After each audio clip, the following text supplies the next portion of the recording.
சென்னையிலிருந்து கார் கர்நாடக மாநிலம் பெங்களூரு செல்வதற்காக புறப்பட்டது. இந்த காரில் 7 பேர் பயணம் செய்துள்ளனர். கார் சேலம் மாவட்டம் வாழப்பாடி அடுத்த புதுப்பட்டி மாரியம்மன் கோவில் அருகில் தேசிய நெடுஞ்சாலையில் வந்து கொண்டிருந்த பொழுது சாலையில் உள்ள தடுப்பு சுவரில் கார் மோதி விபத்துக்குள்ளானது. இந்த விபத்தில் 3 பேர் சம்பவ இடத்திலேயே உயிரிழந்தனர்.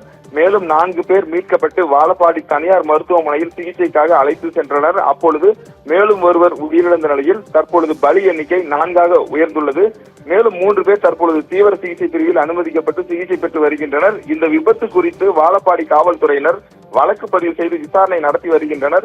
விபத்தில் சிக்கியவர்கள் யார் என்பதும் உயிரிழந்தவர்கள் யார் என்பது குறித்த முழுமையான தகவல்கள் தெரியாத நிலையில் காவல்துறையினர் தீவிர விசாரணையில் ஈடுபட்டுள்ளனர். இந்த கார் கர்நாடக மாநிலம் பதிவெண் கொண்டது என்பதாலும் அந்த கோணத்திலும் விசாரணை தொடங்கியுள்ளனர். இந்த விபத்து காரணமாக சேலம் சென்னை தேசிய நெடுஞ்சாலையில் கடுமையான போக்குவரத்து பாதிப்பும் ஏற்பட்டுள்ளது. தொடர்ந்து அந்த வாகனங்களை அப்புறப்படுத்தும் பணியில் காவல்துறையினர் ஈடுபட்டு வருகின்றனர்.